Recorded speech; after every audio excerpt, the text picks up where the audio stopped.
अंग्रेजों ने फिर वही किया, उनका जो असली चरित्र था।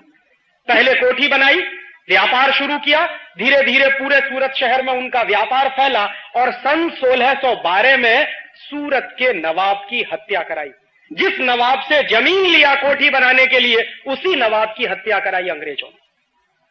और 1612 में जब नवाब की हत्या करा दी उन्होंने, तो सूरत का पूरा बंदरगाह अंग्रेजों के कब्जे में चला गया।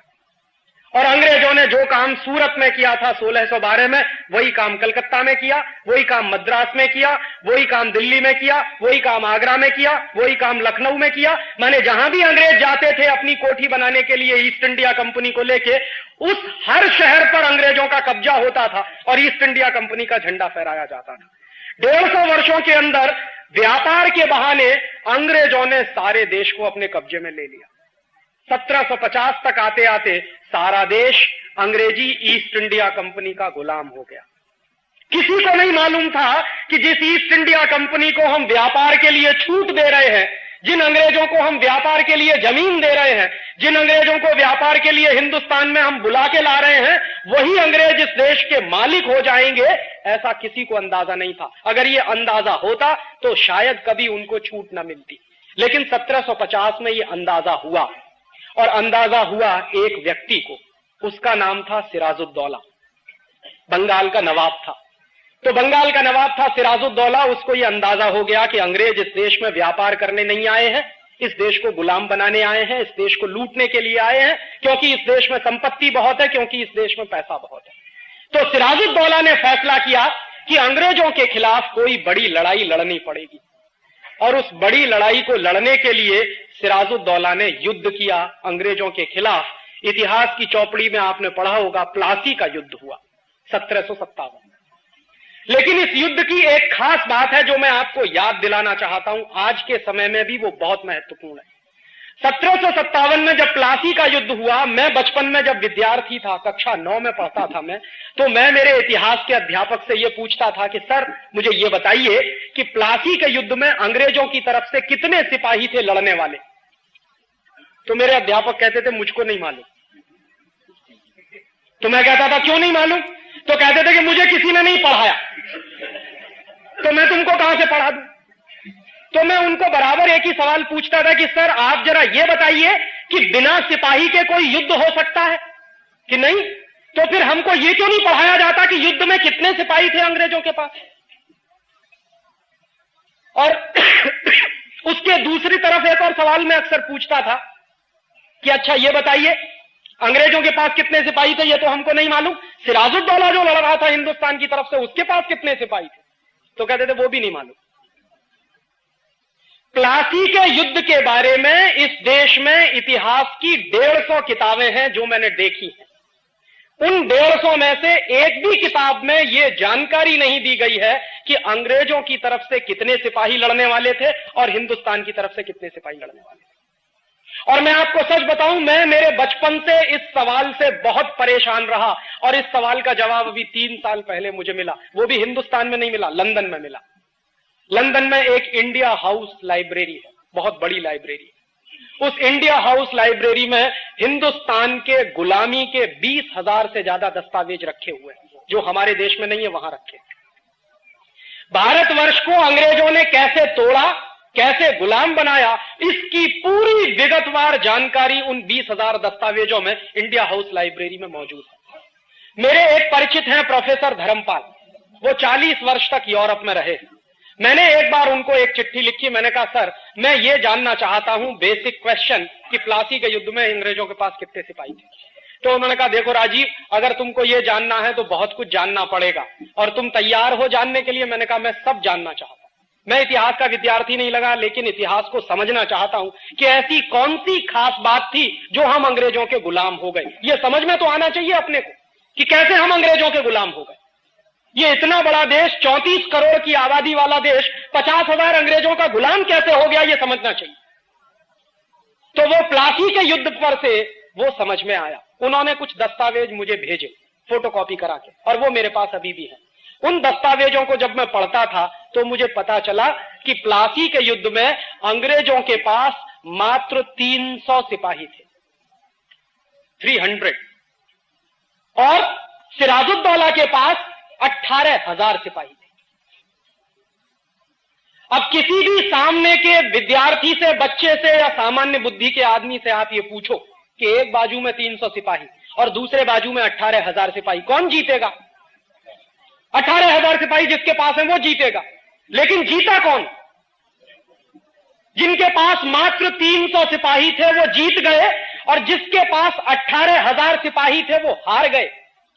और हिंदुस्तान के, भारतवर्ष के एक एक सिपाही के बारे में अंग्रेजों के पार्लियामेंट में यह कहा जाता था कि भारतवर्ष का एक सिपाही अंग्रेजों के 5 सिपाहियों को मारने के लिए काफी है, इतना ताकतवर। तो इतने ताकतवर 18,000 सिपाही अंग्रेजों के कमजोर 300 सिपाहियों से कैसे हारे, ये बिल्कुल गंभीरता से समझने की जरूरत है। और उन दस्तावेजों को देखने के बाद मुझे पता चला कि हम कैसे हारे। अंग्रेजों की तरफ से जो लड़ने आया था उसका नाम था रॉबर्ट क्लाइव, वो अंग्रेजी सेना का सेनापति था। और भारतवर्ष की तरफ से जो लड़ रहा था सिराजुद्दौला, उसका भी एक सेनापति था, उसका नाम था मीर जाफर। तो हुआ क्या था? रॉबर्ट क्लाइव ये जानता था कि अगर भारतीय सिपाहियों से सामने से हम लड़ेंगे तो हम 300 लोग हैं, मारे जाएंगे, 1 घंटे भी युद्ध नहीं चलेगा। और क्लाइव ने इस बात को कई बार ब्रिटिश पार्लियामेंट को चिट्ठी लिख के कहा था। क्लाइव की 2 चिट्ठियां हैं उन दस्तावेजों में। एक चिट्ठी में क्लाइव ने लिखा कि हम सिर्फ 300 सिपाही हैं और सिराजुद्दौला के पास 18,000 सिपाही हैं, हम युद्ध जीत नहीं सकते हैं। अगर ब्रिटिश पार्लियामेंट, अंग्रेजी पार्लियामेंट ये चाहती है कि हम प्लासी का युद्ध जीतें तो जरूरी है कि हमारे पास और सिपाही भेजे जाएं। उस चिट्ठी के जवाब में क्लाइव को ब्रिटिश पार्लियामेंट की एक चिट्ठी मिली थी और वो बहुत मजेदार है, उसको समझना चाहिए। उस चिट्ठी में ब्रिटिश पार्लियामेंट के लोगों ने यह लिखा कि हमारे पास इससे ज्यादा सिपाही है नहीं। क्यों नहीं है? क्योंकि 1757 में जब प्लासी का युद्ध शुरू होने वाला था, उसी समय अंग्रेजी सिपाही फ्रांस में नेपोलियन बोनापार्ट के खिलाफ लड़ाई लड़ रहे थे। और नेपोलियन बोनापार्ट क्या था? अंग्रेजों को मार मार के फ्रांस से भगा रहा था। तो पूरी की पूरी अंग्रेजी ताकत और अंग्रेजी सेना नेपोलियन बोनापार्ट के खिलाफ फ्रांस में लड़ती थी, इसलिए वो ज्यादा सिपाही दे नहीं सकते थे। तो उन्होंने कहा अपने पार्लियामेंट में कि हम इससे ज्यादा सिपाही आपको दे नहीं सकते, जो 300 सिपाही है उन्हीं से आपको प्लासी का युद्ध जीतना है। तो रॉबर्ट क्लाइव ने अपने 2 जासूस लगाए। उसने कहा देखो युद्ध लड़ेंगे तो मारे जाएंगे, अब आप एक काम करो। उसने 2 अपने साथियों को कहा कि आप जाओ और सिराजुद्दौला की आर्मी में पता लगाओ कि कोई ऐसा आदमी है क्या जिसको रिश्वत दे दे, जिसको लालच दे दे, और रिश्वत के लालच में जो अपने देश से गद्दारी करने को तैयार हो जाए, ऐसा आदमी तलाश करो। उसके 2 जासूसों ने बराबर सिराजुद्दौला की आर्मी में पता लगाया कि हां एक आदमी है, उसका नाम है मीर जाफर। अगर आप उसको रिश्वत दे दो तो वो हिंदुस्तान को बेच सकता, इतना लालची आदमी। और अगर आप उसको कुर्सी का लालच दे दो तब तो वो हिंदुस्तान की 7 पुश्तों को बेच सकता। और मीर जाफर क्या था? मीर जाफर ऐसा आदमी था जो रात दिन एक ही सपना देखता था कि एक ना एक दिन मुझे बंगाल का नवाब बनना। और उस जमाने में बंगाल का नवाब बनना ऐसा ही होता था जैसे आज के जमाने में बहुत नेता ये सपना देखते हैं कि मुझे हिंदुस्तान का प्रधानमंत्री बनना, चाहे देश बेचना पड़े। तो मीर जाफर के मन का ये जो लालच था कि मुझे बंगाल का नवाब बनना है, माने कुर्सी चाहिए और मुझे पूंजी चाहिए, पैसा चाहिए, सत्ता चाहिए और पैसा चाहिए, ये दोनों लालच उस समय मीर जाफर के मन में सबसे ज्यादा प्रबल थे। और उस लालच को रॉबर्ट क्लाइव ने बराबर भांप लिया। तो रॉबर्ट क्लाइव ने मीर जाफर को चिट्ठी लिखी है, वो चिट्ठी दस्तावेजों में मौजूद है और उसकी फोटोकॉपी मेरे पास है। उसने चिट्ठी में 2 ही बातें लिखी हैं। देखो मीर जाफर, अगर तुम अंग्रेजों के साथ दोस्ती करो और ईस्ट इंडिया कंपनी के साथ समझौता करो तो हम तुमको युद्ध जीतने के बाद बंगाल का नवाब बनाएंगे। और दूसरी बात कि जब आप बंगाल के नवाब हो जाओगे तो सारी की सारी संपत्ति आपकी हो जाएगी। इस संपत्ति में से 5% हमको दे देना, बाकी तुम जितना लूटना चाहो लूटना। मीर जाफर चूंकि रात दिन यही सपना देखता था कि किसी तरह कुर्सी मिल जाए और किसी तरह पैसा मिल जाए, तुरंत उसने वापस रॉबर्ट क्लाइव को चिट्ठी लिखी और उसने कहा कि मुझे आपकी दोनों बातें मंजूर हैं, बताइए करना क्या है। तो आखिरी चिट्ठी लिखी है रॉबर्ट क्लाइव ने मीर जाफर को कि आपको सिर्फ इतना करना है कि युद्ध जिस दिन शुरू होगा उस दिन आप अपने 18,000 सिपाहियों को कहिए कि वो मेरे सामने सरेंडर कर दें बिना लड़े। मीर जाफर ने कहा कि आप अपनी बात पर कायम रहोगे, मुझे नवाब बनाना है आपको। तो रॉबर्ट ने कहा कि बराबर, हम हमारी बात पर कायम है, आपको हम बंगाल का नवाब बना देंगे। बस आप एक ही काम करो कि अपनी आर्मी से कहो, क्योंकि वो सेनापति था आर्मी का, तो आप अपनी आर्मी को आदेश दो कि युद्ध के मैदान में वो मेरे सामने हथियार डाल दें बिना लड़े। मीर जाफर ने कहा कि बिल्कुल ऐसा ही होगा और युद्ध शुरू हुआ 23 जून 1757 को। इतिहास की जानकारी के अनुसार 23 जून 1757 को युद्ध शुरू होने के 40 मिनट के अंदर भारतवर्ष के 18,000 सिपाहियों ने मीर जाफर के कहने पर अंग्रेजों के 300 सिपाहियों के सामने सरेंडर कर दिया। रॉबर्ट क्लाइव ने क्या किया, अपने 300 सिपाहियों की मदद से हिंदुस्तान के 18,000 सिपाहियों को बंदी बनाया और कलकत्ता में एक जगह है, उसका नाम है फोर्ट विलियम, आज भी है, कभी आप जाइए उसको देखिए। उस फोर्ट विलियम में 18,000 सिपाहियों को बंदी बनाकर ले गया। 10 दिन तक उसने भारतीय सिपाहियों को भूखा रखा और उसके बाद 11वें दिन सबकी हत्या कराई। और उस हत्या कराने में मीर जाफर रॉबर्ट क्लाइव के साथ शामिल था। उसके बाद रॉबर्ट क्लाइव ने क्या किया, उसने बंगाल के नवाब सिराजुद्दौला की हत्या कराई मुर्शिदाबाद में, क्योंकि उस जमाने में बंगाल की राजधानी मुर्शिदाबाद होती थी, कलकत्ता नहीं थी। सिराजुद्दौला की हत्या कराने में रॉबर्ट क्लाइव और मीर जाफर दोनों शामिल थे और नतीजा क्या हुआ, बंगाल का नवाब सिराजुद्दौला मारा गया। जो ईस्ट इंडिया कंपनी को भगाने का सपना देखता था इस देश में, वो मारा गया और जो ईस्ट इंडिया कंपनी से दोस्ती करने की बात करता था वो बंगाल का नवाब हो गया, मीर जाफर। इस पूरे इतिहास की दुर्घटना को मैं एक विशेष नजर से देखता हूं। मैं कई बार ऐसा सोचता हूं कि क्या मीर जाफर को मालूम नहीं था कि ईस्ट इंडिया कंपनी से दोस्ती करेंगे तो इस देश की गुलामी आएगी। मीर जाफर जानता था इस बात को। मीर जाफर बराबर जानता था कि मैं मेरे कुर्सी के लालच में जो खेल खेल रहा हूं, उस खेल में इस देश को सैकड़ों वर्षों की गुलामी आ सकती है, ये वो जानता था। और यह भी जानता था कि अपने स्वार्थ में, अपने लालच में मैं जो गद्दारी करने जा रहा हूं इस देश के साथ, उसके क्या दुष्परिणाम होंगे वो भी उसको मालूम थे। लेकिन इसका होता कि हम 1757 ऐसा सोचता हूं कि गुलामी से आजाद हो जाते, क्योंकि 18,000 सिपाही हमारे पास थे और 300 अंग्रेज सिपाहियों को मारना बिल्कुल आसान काम था हमारे लिए।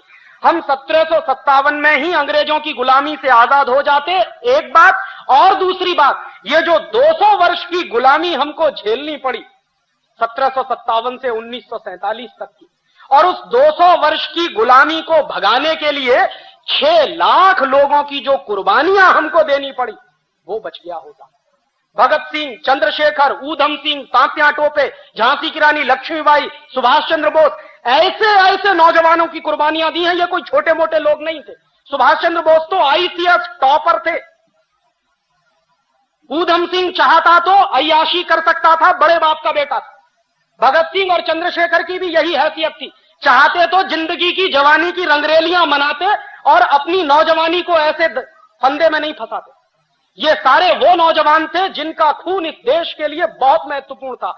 6 लाख ऐसे नौजवानों की कुर्बानियां जो हमने दी, वो नहीं देनी पड़ती। और अंग्रेजों की जो यातनाएं सही, जो अपमान हमने बर्दाश्त किया, वो नहीं करना पड़ता अगर एक आदमी नहीं होता, मीर जाफर।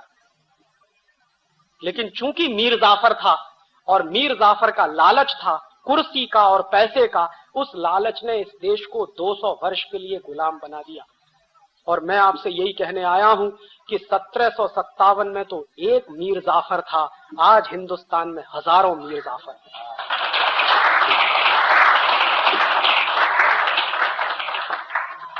जो देश को वैसे ही गुलाम बनाने में लगे हुए हैं जैसे मीर जाफर ने इस देश को गुलाम बनाया। मीर जाफर ने क्या किया था? विदेशी कंपनी को समझौता किया था बुला के, और विदेशी कंपनी से समझौता करने के चक्कर में उसको कुर्सी मिली थी और पैसा मिला था। आज जानते हैं हिंदुस्तान का जो नेता प्रधानमंत्री बनता है, हिंदुस्तान का जो नेता मुख्यमंत्री बनता है, वो सबसे पहला काम जानते हैं क्या करता है?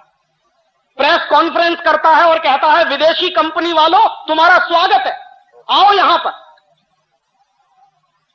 और बराबर इस बात को याद रखिए, यह बात 1757 में मीर जाफर ने कही थी ईस्ट इंडिया कंपनी से कि अंग्रेजों तुम्हारा स्वागत है, उसके बदले में तुम इतना ही करना कि मुझे कुर्सी दे देना और पैसा दे देना।